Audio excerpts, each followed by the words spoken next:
자, 우리 오늘 주시는 말씀은 전쟁 혹은 싸움에서 승리의 비결입니다. 우리 전쟁하면은 국가와 국가, 민족과 민족끼리 그 싸움이기 때문에 우리에게는 거리가 멀게 생각할 수 있어요. 그러나 우리도 역시 이 싸움의 현장 속에서 노출되어서 살아가고 있는 것입니다. 전쟁은 생명과 재산과 그리고 자유를 뺏으려고 국가 간에 싸움을 하는데, 만약에 상대가 싸움을 걸어올 때 그저 그래 가져가라, 그렇게 항복을 해버리면 싸울 필요가 없는 거예요. 그런데 왜 싸웁니까? 안 뺏기려고 하니까. 뺏으려고 하는 사람에 대해서 안 뺏기려고 하니까 항전을 함으로써 전쟁이 일어나게 되는 것이죠. 네. 지금 여러분, 북한에서 계속해서 미사를 쏘아 올리면서 도발을 하는 것도 결국에는 그들의 최종 목적은 남한을 척화를 해가지고 완전히 자기들의 땅으로 만들고 또 자기들의 재산으로 만들고 우리들의 자유를 자기들이 다 뺏어고 전부 다 김정희한테 충성하게 만들려고 하는 목표가 있다 이거예요. 그래서 우리는 안 지기 위해서, 안 뺏기기 위해서 우리가 외교적인 노력도 해야 되고, 우리가 또 이 국방력도 강화시키고, 또 정신도 무장하고. 여러분, 만약의 경우에 우리가 척화됐다 봅시다. 그러면 예배는 말할 것도 없고, 우리 여성들은 또 아이들은 다 그 사람들의 손아귀에, 또 우리 남자들은 제대로 말 안 듣고 그런 사람은 전부 다 숙청당하고, 목사는 숙청 1번으로 정해져 있어요. 그렇게 되고 말 거기 때문에 우리는 절대로 치면 안 되는 거예요. 그래서 그 사람들이 오판하지 않도록 군사력을 강화시키고 외교적 노력도 하고, 저 광화문에서 미군 철수하라고 막 데모한다는 것은, 여러분, 미군들이 철수하고 나면은 우리 국방력 가지고는 우리가 이 나라를 유지하기 힘드니까 우리가 약한 면을 보면은 그냥 쳐들어온다 이거야. 지금 자기들 나름대로는 계산이 안 떨어지기 때문에 침략을 못하지, 만약에 우리가 이렇게 하게 되면은 며칠 내에 전쟁 끝낼 수 있겠다는 확신이 서면은 도발하게 돼 있습니다. 여러분, 이런 점도 명심을 해야 됩니다. 성경에는 전쟁에 대한 얘기가 많이 나오고 있어요. 아브라함이 믿음의 조상인데 그분의 조카 롯이 그 전쟁 포로로 끌려갔단 말이죠. 아브라함이 평상시에 318명의 사제 군대를 키웠어요. 이 훈련된 군대를 가지고 그 조카가 포로됐다는 말을 듣고서 기습으로 공격을 해가지고 그 조카도 데려오고 전리품도 가지고 돌아오는 그런 얘기가 성경에 기록되어 있어요. 믿음의 조상 아브라함이 만약에 힘이 없었다면 뺏겼으면 뺏긴 대로 그냥 놔두지 자기가 어떻게 할 도리가 없지 않겠어요? 속수무책이죠. 그건 뭘 말하냐면은, 믿음의 사람들은 어떻든 승리를 해야 된다. 예수님의 이름으로. 베드로 후서 2장 19절에 보면은, 진자는, 누구든지 진자는 이긴 자의 종이 된다, 그렇게 말씀했습니다. 우리가 이스라엘의 그 믿음의 성 아브라함부터 시작해서 성경에는 요한계시록까지 전쟁에 대한 얘기가 숱하게 나옵니다.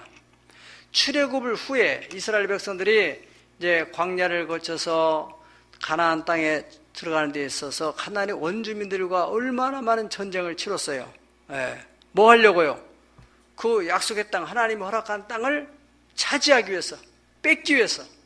그래서 전쟁이 승리해서 뺏었단 말이죠.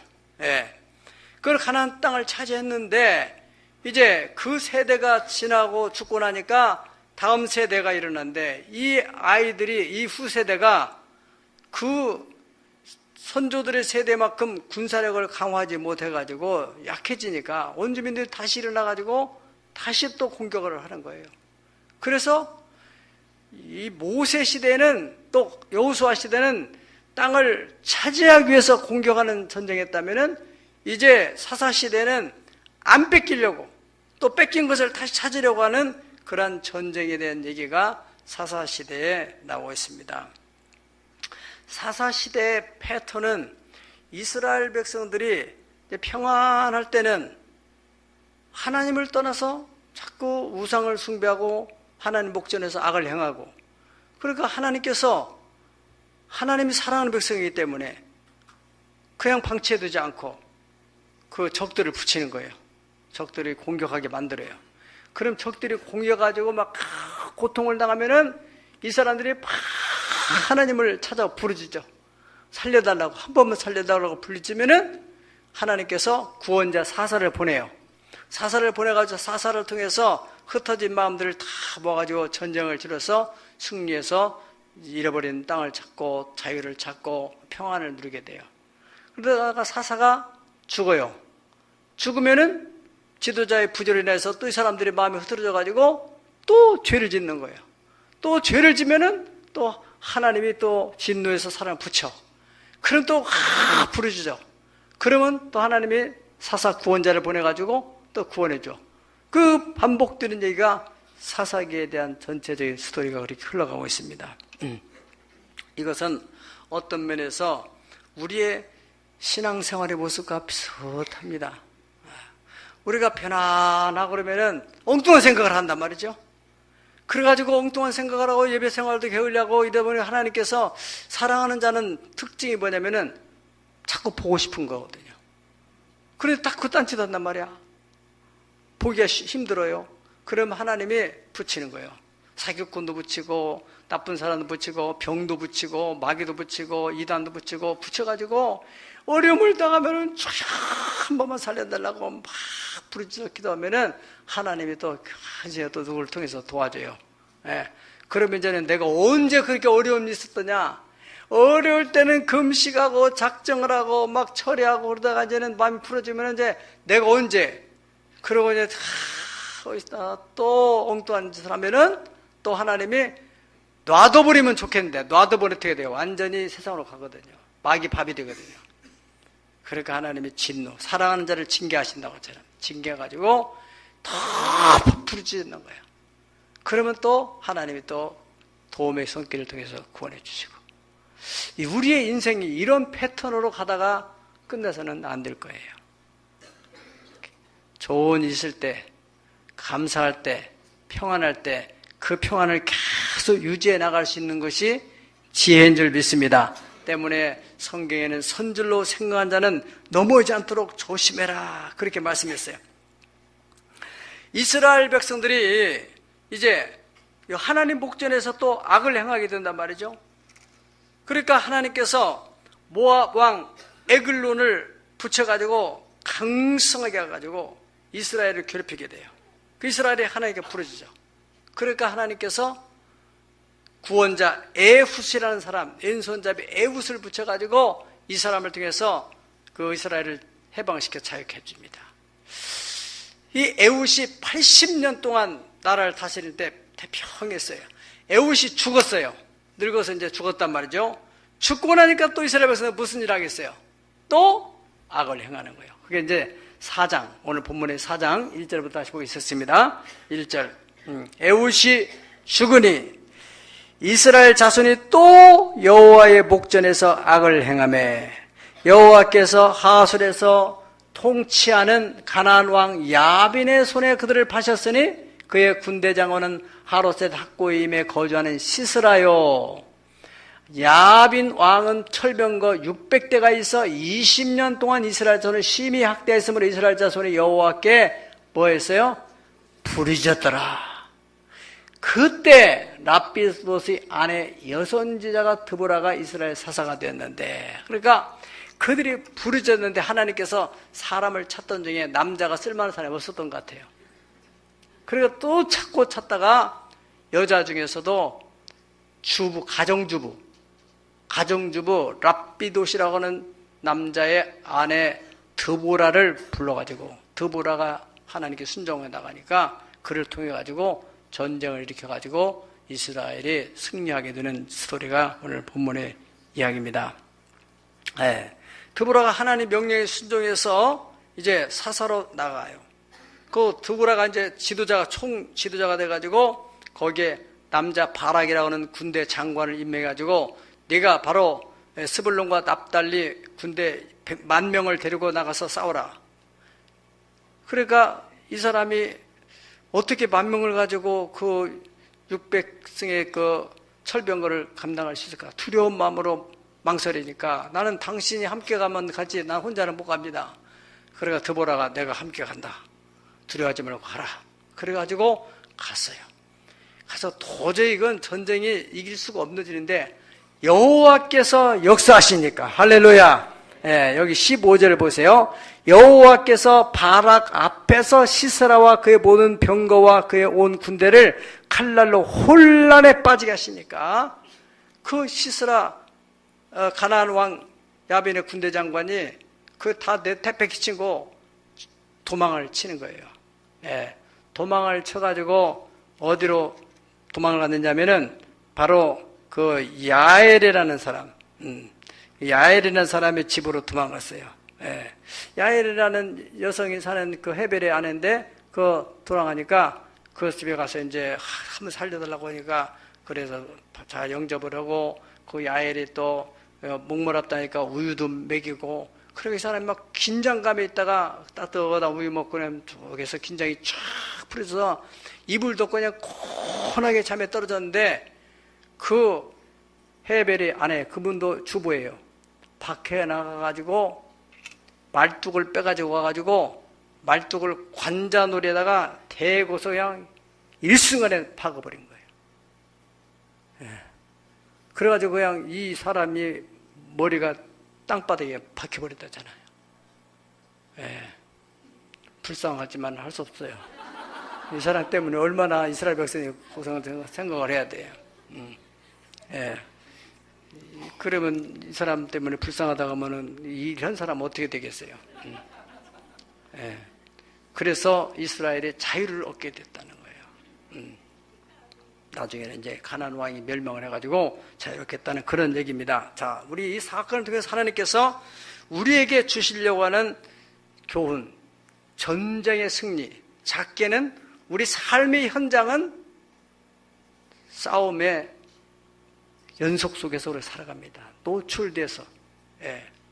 내가 싸우려고 하지 않더라도 내 재산을 빼앗으려고 하는 사람들이나 또는 어떤 사업상에 어떤 문제가 있을 수도 있고 내가 지금 자리가 있는데 또 내 자리를 뺏으려고 직장에서 하는 사람도 있을 수 있고 또 나도 그냥 이대로만 있을 게 아니라 내가 더 좋은 자리에 진급하기 위해서 노력하는 이런 모든 삶의 전반적인 그 상황 자체가 우리는 작게나 하나의 싸움으로 볼 수 있다 이거야. 그래서 여러분들이 여러분의 자리를 뺏으려고 하는 사람에게 싸움에서 이겨서 자리를 잘 든든히 지키고 더 나가서는 진급을 해서 더 높은 지로 올라가고 또 여러분의 재산을 뺏으려고 하는 사람에게 싸움에서 여러분의 재산을 잘 지키고 또 여러분의 재산도 더 확장시켜서 더 번성하고 할렐루야. 이게 전부 싸움. 그런 비결이 오늘 성경에 있다는 거예요. 왜? 5가지 비결 중에 첫 번째는 뭐냐면은 왜 이 싸움이 시작됐는가? 원인을 파악을 해야 돼요. 원인. 세상의 모든 일에는 절대 우연이 없고 그 배후에 하나님의 섭리가 있습니다. 따라서 하나님의 섭리가 있다. 여러분이 지금 어떤 문제에 대한 당면한 사람이 있을 것이에요. 그런데 그 문제를 풀어가는 데 있어서는 이 문제의 원인이 무엇인가 그것을 찾아야 되는 거예요. 그러니까 엉뚱한데 해결하려고 해서는 일만 더 복잡해지고 해결이 안 되는 거예요. 그러니까 그 문제의 원인. 예. 성경에 마태복음 10장 29절에 이런 말씀입니다. 참새 2마리가 한 아사론에 팔린 것이 아니냐. 그러나 아버지께서 허락하지 아니하시면은 그 하나라도 땅에 떨어지지 아니하리라. 아멘. 궁중에 나는 참새라도 말이죠. 하나님이 허락하지 않으면 안 떨어진다는 거예요. 그러니까 여러분의 삶에 우연한 일이 없다는 거죠. 하나님이 허락하지 않으면 그러한 일이 일어날 수 없는 거예요. 하나님이 왜 그런 일을 허락하는지. 여러분 이스라엘의 그 가나안 왕 야빈이 20년 동안 이스라엘을 괴롭혔단 말이죠. 그 원인은 뭡니까? 이스라엘 백성들이 우상 숭배했어요. 하나님께서는 이미 이스라엘 백성들이 그러한 죄를 지을 수 있는 가능성에 대해서 하나님이 그것을 장치를 딱 해놓은 거예요. 그게 바로 사사기 3장 4절입니다. 원주민들을 남겨뒀다. 남겨두신 이방 민족들은 이스라엘을 시험하사 여호와께서 모세를 통하여 그들에게 이르신 명령들을 순종하는지 아니하는지 알려고 했다고 그랬습니다. 그러니까 우리가 하나님의 뜻에서 벗어나면은 그런 사람을 붙여가지고 우리가 어떻게 하도록 하나님을 찾도록 하려고. 하나님의 사랑이죠. 네. 그런 하나님께서 이런 복병을 통해서 하나님을 찾도록. 지금 우리가 고난이 없다고 방황해서는 이 마음을 놓고서 방종해서는 안 된다는 거예요. 왜? 보이지 않는 복병이 있을 수 있다는 것입니다.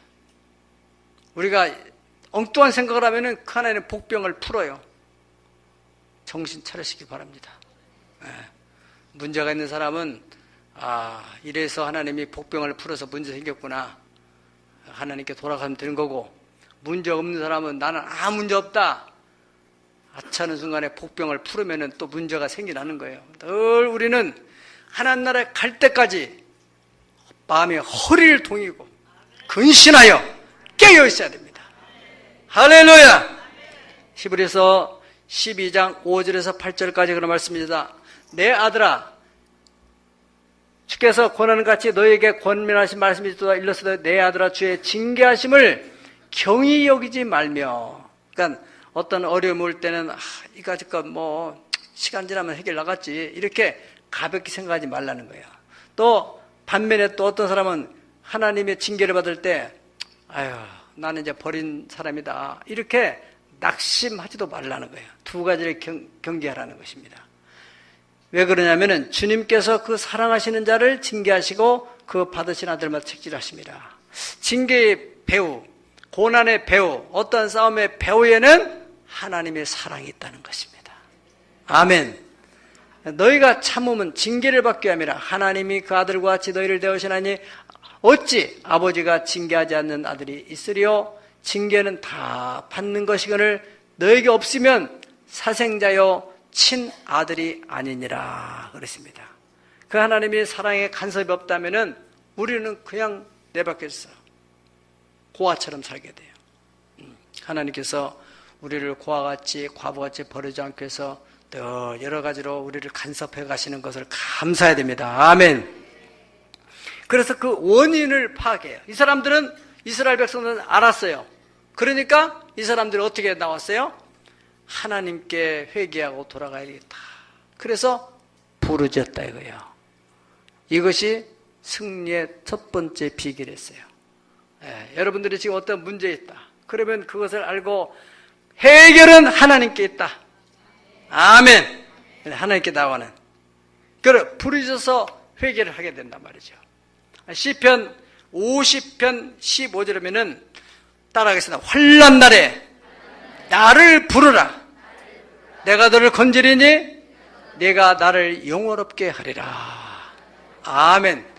그러니까 환난을 당할 때 하나님을 부르짖으라는 거예요. 그러면 하나님이 건져주겠다. 저 사람이 저러다 끝난 줄 알았는데 어떻게 다시 일어났는가. 정말 하나님이 살아계시는구나. 이렇게 하나님을 영원롭게 하는 일이 생긴다 그 말입니다. 에레미야 33장 3절에 보면은 너희는 내게 부르짖으라. 그래야면 내가 알지 못하는 크고 은밀한 일, 그 은밀한 일이 뭐겠어요? 문제를 풀어낼 수 있는, 그 싸움을 승리로 이끌 수 있는 그런 비밀, 지혜를 허락해 주시겠다는 것입니다. 성경에 보면 전쟁의 많은 역사 속에서 이스라엘 백성들이 하나님께 부르짖어서 해결한 역사들이 많이 있어요. 대표적으로 이사야서 37장 보면은 히스기야 왕 때요. 아수르 군대, 이 산헤립이라는 왕이 랍삭의 장군을 통해 가지고 이스라엘을 공격했어요. 18만 5천 명이 이스라엘을 완전히 에워싸고 이제 항복을 받아내려고 하는 거예요. 이때 히스기야 왕이 하나님 앞에 기도하며 자기 힘으로만 안 되니까 선지자 이사야에게 중보기도를 부탁한 거예요. 중보기도. 말하자면 여러분들이 어떤 문제 생기면은 여러분의 힘으로만 안 되겠어요. 여러분이 작정하고 또 결식을 기도하면서 또 목사님에게 또 어떤 교구자에게 이 문제를 위해서 좀 나를 기도해달라고 하는 것처럼 그래 중보기도했어요. 그래 갑심해서 막 기도를 했는데요, 하룻밤을 자고 났는데 18만 5천 명이 송장이 된 거예요. 믿으면 아멘 하세요. 이것이 하나님의 역사예요. 네. 우리 삶 현장에도 얼마든지 하나님이 역사하게 되면은 도저히 인간의 힘으로는 불가능한 일들이 가능하게 된다는 사실을 믿으시기를 축복합니다. 하나님께서 부르짖는 그들에게 구원자를 보냈어요. 여러분 4장 3절에 보면은 가나안 왕 야빈이라는 왕이 병거를 몇 대를 갔다 오는 거예요? 예? 예, 900대를 가졌다는 거예요. 예, 그 900대를 가지고 이스라엘 백성을 꼼짝달짝 못하도록 20년 동안 괴롭히니까 이 사람들이 더 이상은 안 되겠다. 아마 1년, 2년, 3년, 10년 정도 지나면서 뭐 좀 지나면 낫겠지, 좀 지나면 낫겠지 생각했을지 모르죠. 이제는 더 이상은 안 되겠다. 그러고 나서 막 결사적으로 하나님께 부르짖은 거예요. 우리 가운데는 뭐 이 정도는 뭐 좀 지나면 해결되겠지. 이러다가 10년이 가고 20년이 갈 수도 있어요. 모든 문제는 초기에 해결해야 돼요. 초기에. 그게 아주 중요한 것입니다. 예. 원인을 찾았으면 그 원인의 길은 하나님께 나가서 하나님이 나를 사랑해서 하나님께 가까이 나오게 하는 거구나. 비결은 그거밖에 없어요. 오늘 간증하는 사람도 하나님께 나가서 예배하게 그게 어렵고 힘든데 집중이 안 되는데 어떻게 그게 가능하겠어요? 그것이 바로 영적 싸움이에요. 예배 생활을 잘 하다 보니까 그런 문제들이 다 풀어지잖아요. 하나님을 사랑해서.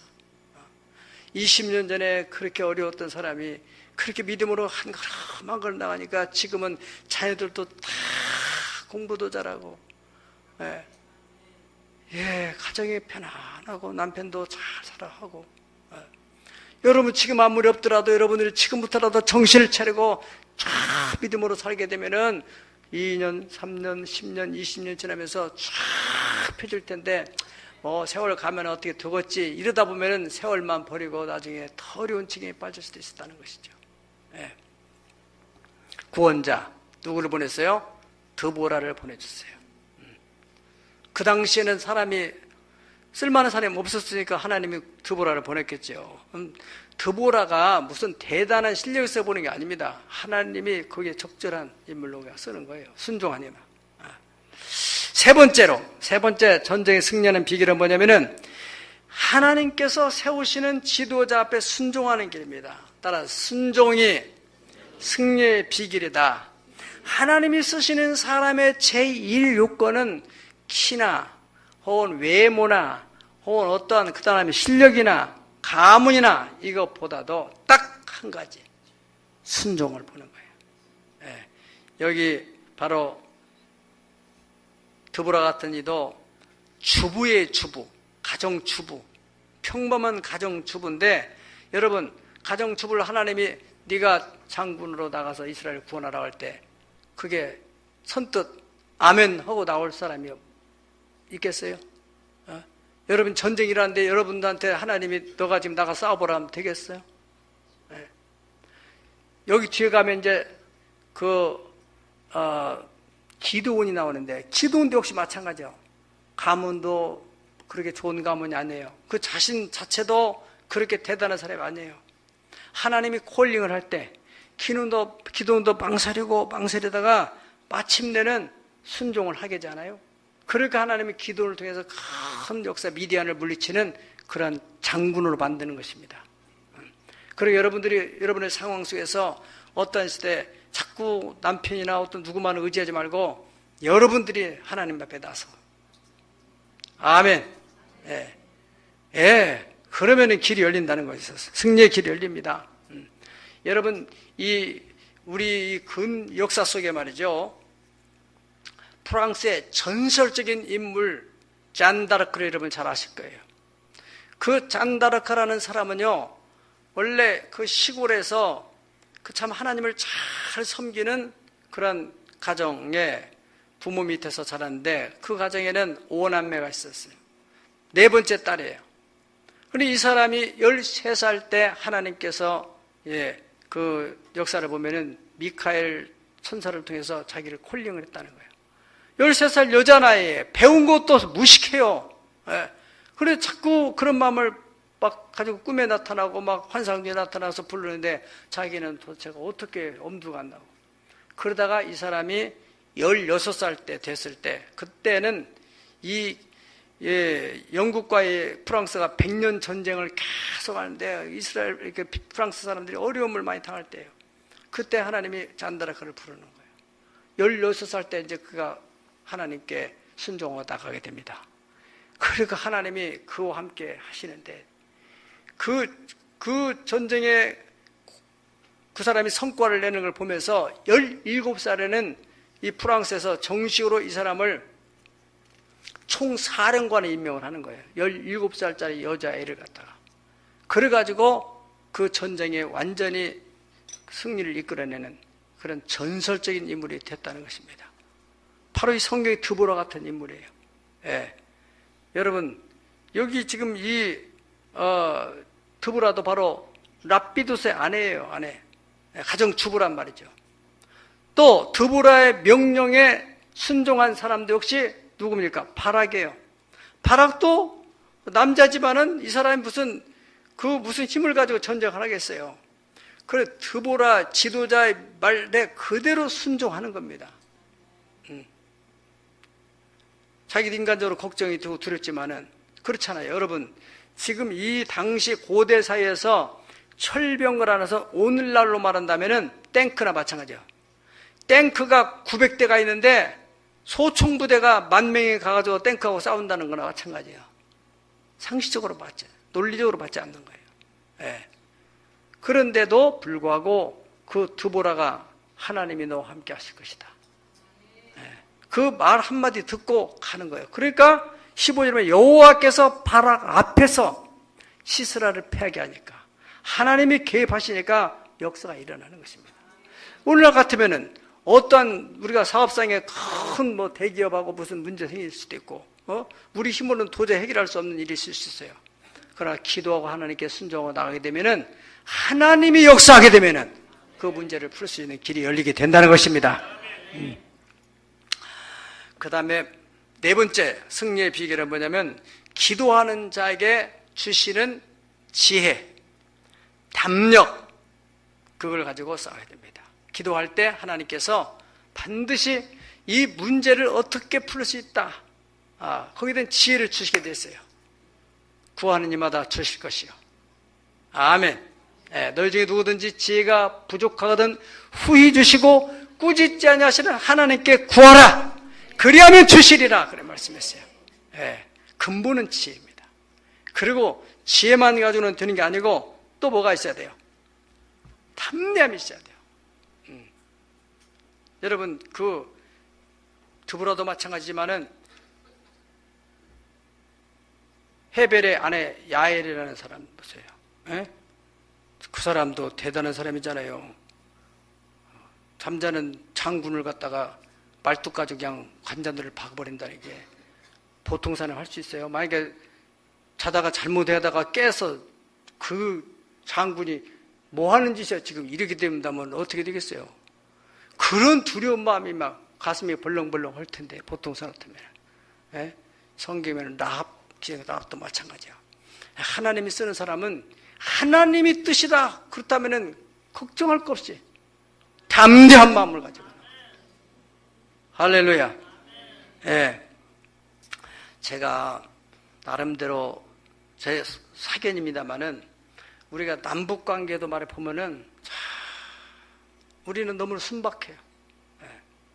과거 역대 정부 다 마찬가지입니다. 보수든 진보든 똑같이 다 그 정상회담을 하든 또는 고위급 남북 회담을 하든 보면은 우리는 참 순수함으로 접근하는데 그 사람들은 뱀 같은 지혜로 접근하는 거예요. 베풀고 주고 했지만 결과적으로 남은 것은 우리는 저 사람들 무기만 개발하고 지금까지도 해결을 못 주고 있는 거예요. 이것이 현실이잖아요. 뭐가 필요해요?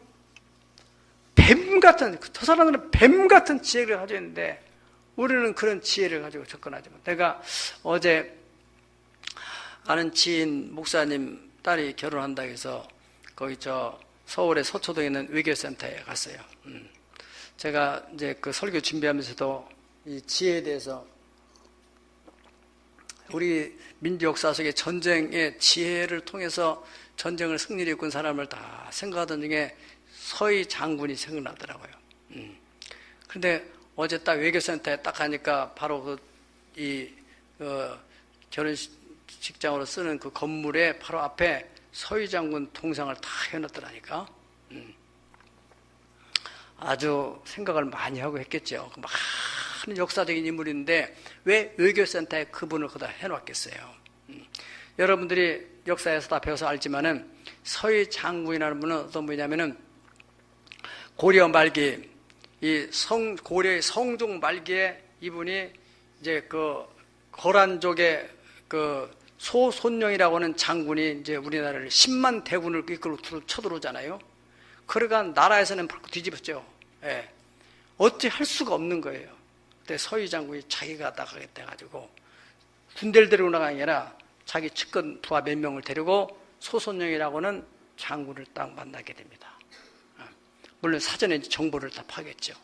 그래서 거기서 딱 협상을 하는 거예요.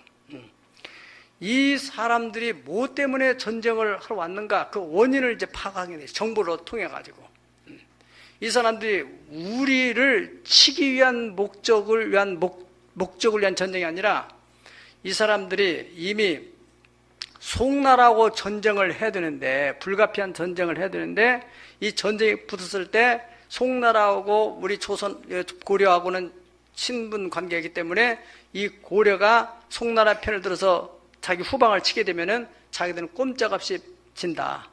그래서 아예 그 원인을 제거하기 위해서 고려를 먼저 치고 나서 그 다음에 송나라를 쳐야 되겠다. 이런 전략을 가지고 먼저 고려를 치러 왔다는 것을 이 서희 장군이 알게 됐어요. 그래 그걸 만나서 우리는 절대로 당신들이 송나라 칠 때 우리는 송나라 편에 들지 않을 것이다. 그리고 걱정하지 말아라. 예.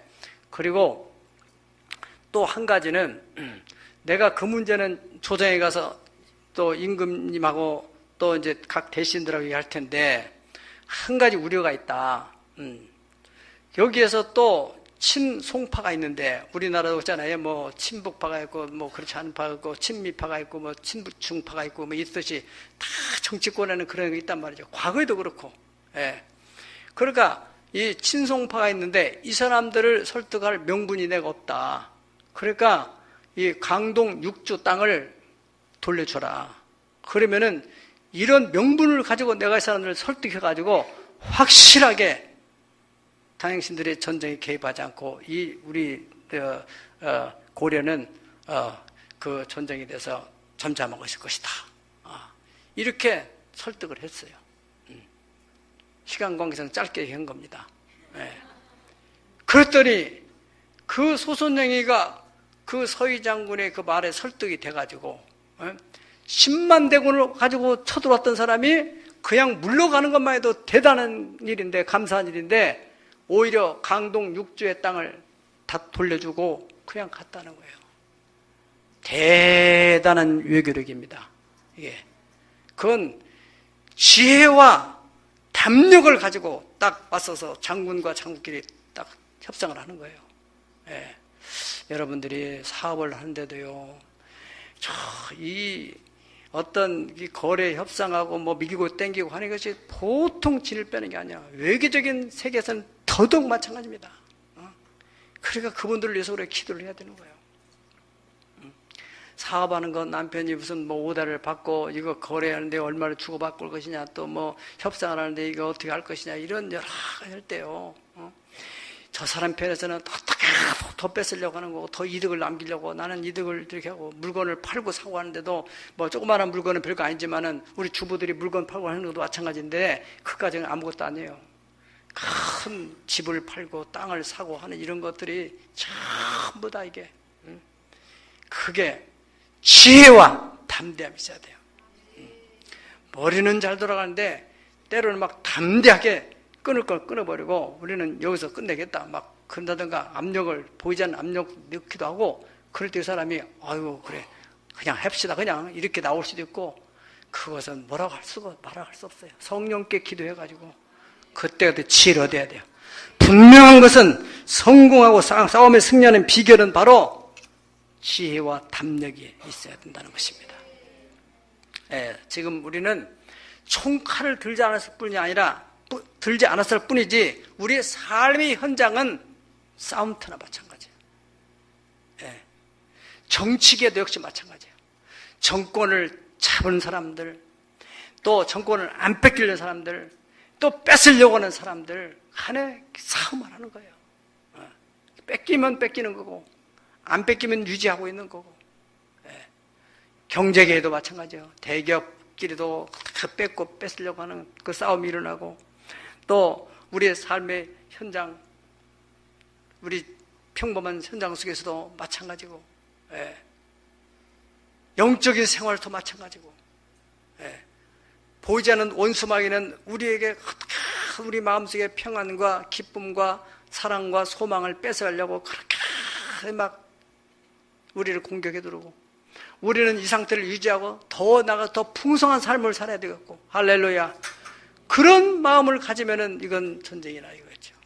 그래서 베드로 전서 5장 8절에 보면은 근신하라, 깨어라, 너희 대적 마귀가 우는 사자같이 두루다니며 삼키를 찾나니 너희는 믿음에 어떻게 해서 굳건하여서 그를 대적해라. 아멘. 여러분들이 이러한 싸움의 승리의 비결을 알아가지고 후반기에는 여러분들이 당면한 문제에 대해서 꼭 승리를 쟁취하기를 축복합니다.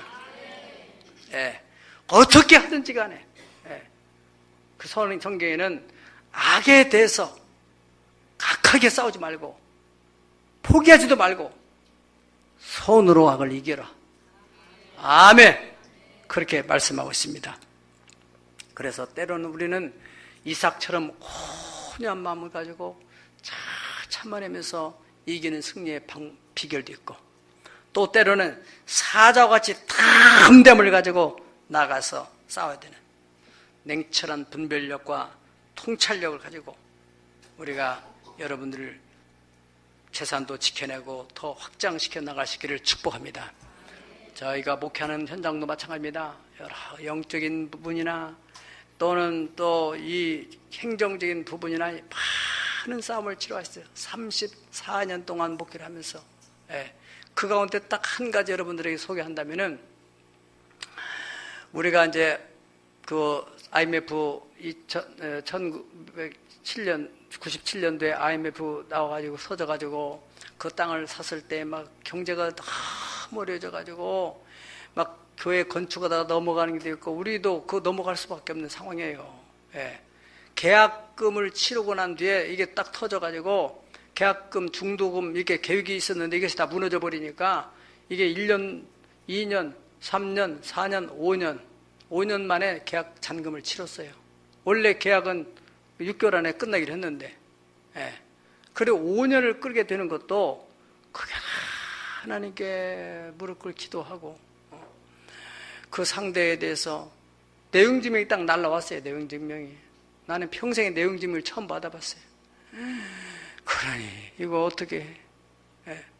그거 붙들고 기도하고 이거 어떻게 답변을 해야 되고, 내용증명이라는 것은 딱 이렇게 우리 전쟁에 처음에는 원인을 파악하는 것처럼 사업상에도 내용증명이 오고 갈 때 보면은 그 사람이 법적인 유리한 이야기를 한단 말이에요.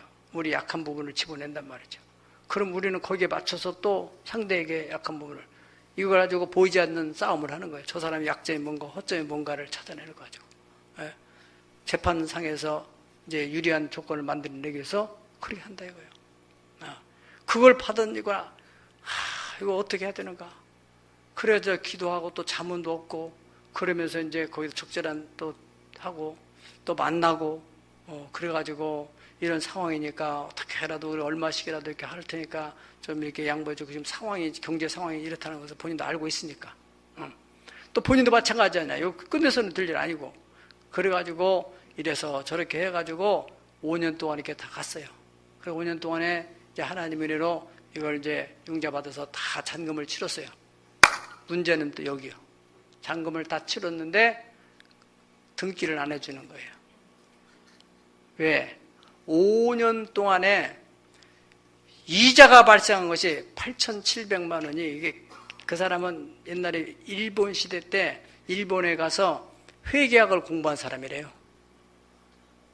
그러니 연이율 몇 프로를 해가지고 계산해가지고 전부 조목조목해서 쫙 뽑아서 나왔어요. 이것 때문에 우리가 등기전을 못하니까 이거 8,700만 원을 내놔라. 그 잔금 막리라고도 죽을 뻔했는데 그러면 돈이 어디서 나와요? 예. 그런데 여기에 증인도 있지만 결론은 등기전을 돈 한 푼도 안 들이고 깨끗하게 끝내서 이전을 해서 우리 교회 땅으로 만들어놨습니다. 자세한 사항이 궁금한 사람들은 개별적으로 문의를 하시기 바랍니다. 예. 참 그거 그냥 적당히 했다가는 다 뺏기는 거예요. 예. 지금 세상이 그런 세상을 살고 있어요, 우리가요. 예. 마지막 끝으로 승리의 비결은 뭐냐? 전쟁의 승패는 전적으로, 따라서 전적으로 하나님께 달려있다. 이것을 인정을 하고 의지해야 돼요. 사람을 의지하려고 하지 말고 하나님의 손에 달려있다. 성경에 나오는 인물들 가운데서 어려서부터 이 전쟁을 경험했던 사람이 있어요. 그리고 그 평생의 전쟁을 통해서 많은 승리의 경험을 가지고 있는 사람이 바로 다윗이라는 사람입니다. 다윗은 어린 나이에, 10대 어린 나이에 아버지의 양을 칠 때 사자들과 싸우는 거예요. 양을 물어가려고 하는 사자와 곰과 또 아버지의 양을 지켜야 될 책임을 가지고 있는 이 다윗과의 싸움. 그래서 다윗은 그 맹수들이 양을 물어간다. 어떻게 할 수가 없는데요. 뭐 형들은 그렇게 생각할지 모르지만은 이 다윗은 그걸 찾아냈다는 거예요. 예. 그게 사무엘상 17장 34절 35절입니다. 자, 읽어봅시다. 시작. 다윗이 사울에게 말하되 주의 종이 아버지의 양을 지킬 때 사자나 곰이 와서 양떼에서 새끼를 물어가면 내가 따라가서 그것을 치고 그 입에서 새끼를 건져내었고 그것이 일어나 나를 해하고 자 하면 내가 그 수염을 잡고 그것을 쳐 죽였나이다. 이 얘기가 무슨 얘기냐면은 이 이스라엘에 전쟁이 벌어졌어요. 블레셋의 기골이 장대한 거인 골리앗이 나타나가지고 막 고래고래 소리를 지르면서 나하고 상대할 사람 누가 나오라 하는데 이스라엘 진영에는 나갈 사람이 하나도 없는 거예요. 사울은 속이 탁 들어가고 있어요. 다윗이 아버지의 심부름으로 형들 전쟁터에 간 거 도시락 가지고 갖다 주라고 해서 가보니까 지금 상황이 이런 상황이에요. 다윗은 10대 소년이에요. 보니까는 막 울분이 치솟는 거예요. 하나님이 함께 하시면 해결하고 저 할례도 받지 않은 저 이방인이 저 할례 있는 이 하나님의 선택된 이 백성들을 모욕하는 것에 막 의문이 생겨가지고 그런데 이 다윗을 누가 인정해줘 어린아이를 사울한테 가서 내가 한번 해보겠다니까 야, 너 마음은 기특하지만 저 골리앗은 어려서부터 전쟁에 능한 사람이고 너는 양이나 치던 애가 어떻게 하겠다냐. 그러니까 다윗이 이 얘기를 하는 거예요. 왕이요, 제가 우리 아버지 양을 칠 때 사자나 곰이 와서 양 새끼를 물어가면 내가 쫓아가서 그것을 쳐서 양 새끼를 뺐고 그것이 또 덤벼들면은 내가 쳐서 다 죽여버렸습니다. 어떻게 쳐 죽였는지 모르지만 왕 앞에서 거짓말할 일도 없겠고 이건 생명을 거는 전쟁터에 나가는데 그 외모를 보고 말하는 걸 보니까 사울왕이 마음에 감동을 받는 거 아니에요. 예? 요즘 말하면 스펙이야, 스펙. 예? 과거에 내가 이런 경험을 가졌다. 사울왕의 입장에서는 지금 지프레를 잡을 입장인데 다윗이 그러니까 그래, 네가 한번 나가봐라. 그래가지고 다윗이 이제 골리앗과 딱 대결을 하잖아요. 예. 대결할 때 그때 이제 벌써 우리가 내용지명을 보내는 것처럼 이제 말로 벌써 말싸움 하는 거예요. 예. 그래서 말싸움 하는 내용이 나오잖아요. 예. 45절에 47절입니다. 다윗이 시작. 다윗이 블레 사람이 이르되 너는 칼과 창과 단창으로 내게 나오거니와 나는 만군의 여호와 이름 곧 네가 모욕하는 이스라엘 군대 하나님의 이름으로 네게 나가노라. 오늘 여호와께서 너를 내 손에 넘기시리니 내가 너를 쳐서 네 목을 베고 블레셋 군대 시체를 오늘 공중의 새와 땅의 들짐승에게 주어 온 땅으로 이스라엘의 하나님 계신 줄을 알게 하겠고 또 여호와의 구원하심이 칼과 창에 있지 아니함을 이 무리에게 알게 하리라. 전쟁은 여호와께 속한 것인즉 그가 너희를 우리 손에서 넘기시리라. 아멘. 얼마나 당당하고 얼마나 대단한 신앙의 고백입니까? 응? 오늘 여호와께서 너를 내 손에 넘긴다. 그 조그마한 10대 소년이 그 기구리 장대한 골리앗 앞에서 막 그렇게 외치되니까 골리앗도 아마 이것도 웃어야 될 것인지 우려야 될 것인지 감정 조절이 힘들었을 거예요. 왜냐하면 저는 워낙 당차니까. 예? 그렇잖아요? 처음에는 그냥 막대기 하나 가지고 나오니까는 너 지금 나를 개로 알고 보고 그래 나오느냐. 너희는 그런 식으로 말했다가 막 이 다윗이 예? 너는 칼과 창과 단창으로 나오지만 나는 네가 모욕하는 만군의 여호와 이스라엘 하나님의 이름으로 나간다. 하나님이 오늘 너 공중의 새처럼 내게 맡긴다. 네 군대의 목 다 내가 자른다. 전쟁이라는 것은 여호와께 속해 있는 것이다. 할렐루야. 이것이 신앙의 근본입니다. 인생의 생사화복의 절대 주권은 하나님께 있어요. 우리가 병이 들어서 병과에 대해 우리가 투병을 할 수 있습니다. 싸울 수 있습니다. 여러분 사업상에 또 사람들과 관계에서 싸울 수도 있습니다. 그러나 그 싸움의 최종 승리의 비결은 그 결정은 하나님께 있다. 전쟁은 하나님께 속했으니 싸움은 하나님께 속했으니 인간 운명 하나님께 속했으니 믿으면 아멘 하세요. 따라 내 운명은 하나님께 속했다. 칼과 창이 있지 않다는 것이에요. 이것이 믿음입니다. 나는 돈이 없으니까 나는 백이 없으니까 아니에요. 똑같은 얘기입니다. 하나님이 도와주시고 역사하시면 이길 수 있다. 아멘. 지금 우리가 지금 당면한 어떤 문제든지 간에 우리가 나는 돈이 없어서가 안 된다. 또는 이것은 여러 가지로 신앙적인 접근을 가지고는 안 되는 것이다. 사람이 있어야 된다. 백이 있어야 된다. 그것은 불신앙적인 생각입니다. 사람을 의지하지 말고 전능하신 하나님을 의지하세요. 우리가 이 다윗의 전쟁뿐만 아니라 우리 인생의 전반적인 영역에 있어서 하나님은 한 나라를 세우고 흥하고 망하게 하시는 주권을 가지실 뿐 아니라 한 개인, 특별히 예수를 믿는 하나님의 자녀가 된 여러분과 우리 운명은 저 사람에게 달려있는 게 아니에요. 저 업자, 비즈니스 파트너 저 사람에게 내 회사가 달려있는 게 아니에요. 아멘. 누구에 달려있어요? 하나님께 달려있다.